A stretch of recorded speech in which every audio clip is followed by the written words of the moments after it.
अस्सलामुअलैकुम, welcome back to the story time. ये कहानी मेरे बेस्ट फ्रेंड की है जो अक्सर मुझे कहानियाँ सुनाया करती और मैं उसे सारी बातें बताया करती। हम बचपन से साथ थे, खाना भी साथ खाते, कहीं घूमने का प्लान भी बनता तो साथ का बनता, जहाँ भी जाते साथ खेलते थे, हर बात एक दूसरे से शेयर करते। हम दोनों एक दूसरे की जान बन गए थे। इसी तरह हम बड़े होते गए, लेकिन हमारी दोस्ती मजबूत से मजबूत हो गई।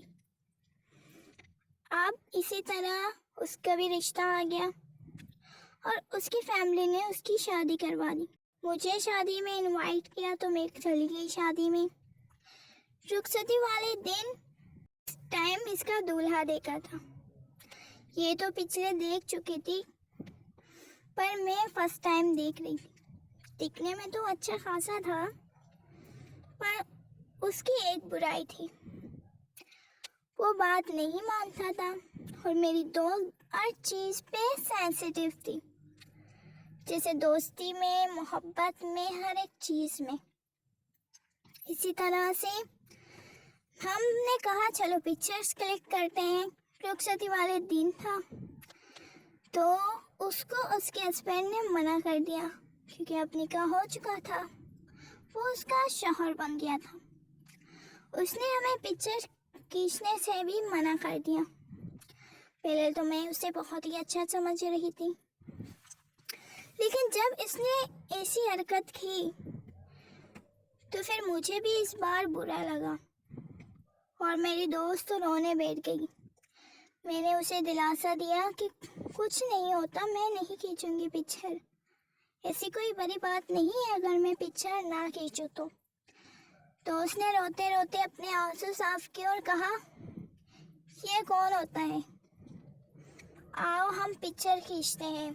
मैंने उसके दिल रखने के लिए कैमरा ऑन किया और एक दो पिक्चर खींची, वो भी आंखों वाली आंसुओं के साथ थोड़ा मुस्कुराकर पिक्चर खींचने लगी। फिर मैंने अंदाजा लगा लिया था कि इसका जो हस्बैंड है वो थोड़ा ठीक नहीं है। मेरा अंदाज़ा बिल्कुल सही था। शादी के बाद वो अपनी सारी बातें मुझसे शेयर करती और मैं सारी बातें उससे शेयर करती कि क्या हुआ, क्या खाया, क्या पिया। अक्सर दोस्तों में ऐसा होता ही है। और वो बहुत सेंसिटिव हो गई थी अपने हस्बैंड से भी। वो मोहब्बत करती थी, करना भी चाहिए। असल मोहब्बत करने का हक हस्बैंड को और वाइफ को होता है, क्योंकि ये एक हलाल रिश्ता है। उसके बाद वो मुझे अक्सर बताती कि मेरा हस्बैंड दूसरे लड़कियों से चैट करता है।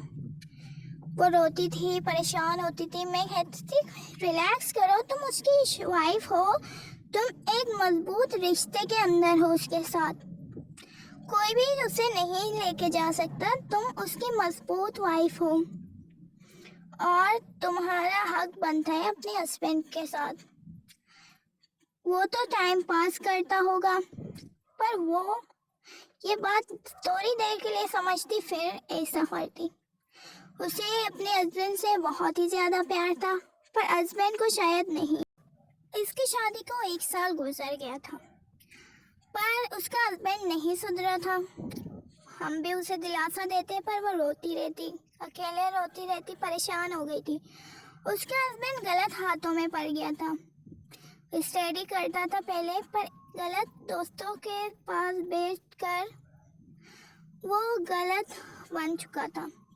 वो चर्च वगैरह भी करता, पर घर वालों को पता नहीं था इस बात का, ना मेरी दोस्त के घर वालों को, ना उस लड़के के घर वालों को। पर ये घंटों घंटों गायब रहता और इसकी फिर दूसरी आदत ये बन गई थी कि लड़कियों से बातें करता, अपनी वाइफ को टाइम नहीं देता था। फिर हर लड़की की परेशानी तो जायज़ है।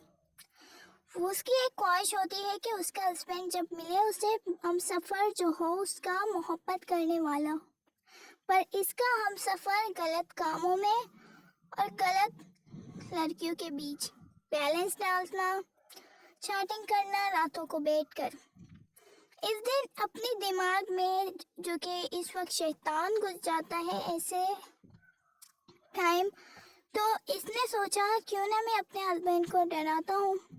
अगर इसे मुझसे मोहब्बत हुई तो ये मुझे ऐसा करने नहीं देगा।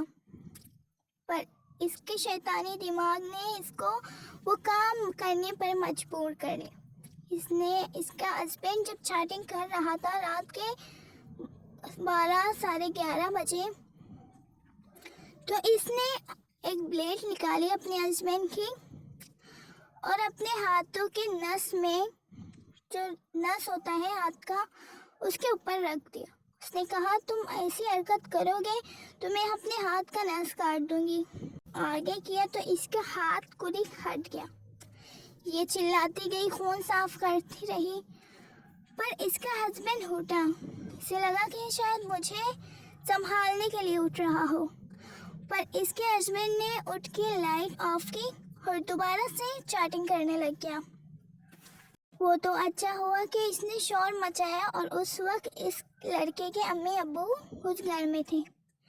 जल्दी से ये लोग शोर की वजह से उठे और इसके नंद वगैरह आके इसके हाथ में पट्टी की और इसको हॉस्पिटल ले गए। इसे एहसास हुआ कि मेरा हस्बैंड तो मुझसे मोहब्बत करता ही नहीं और मैं इसके लिए अपनी जान देने को थी।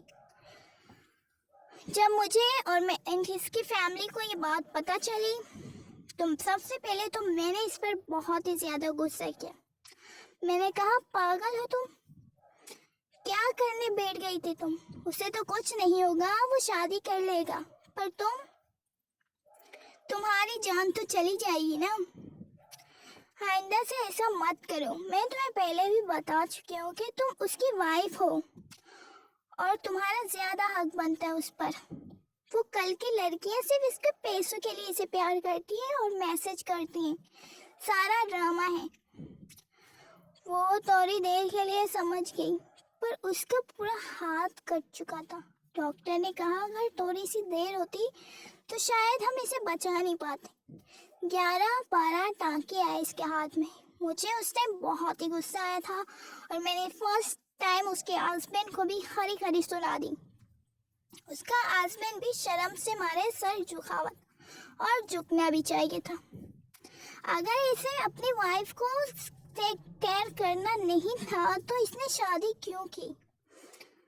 अब इस हरकत के बाद इसका हस्बैंड थोड़ा बहुत ठीक हुआ है और बातें तो अभी भी करता है और फजूल खर्ची और अपने ऊपर सारा पैसा लगाता है जो भी काम करता है। तो ये थी मेरे दोस्त की एक स्टोरी। उम्मीद करती हूँ आपको पसंद आई होगी। पसंद आई है तो सब्सक्राइब लाजमी कीजिएगा। अल्लाह हाफिज़।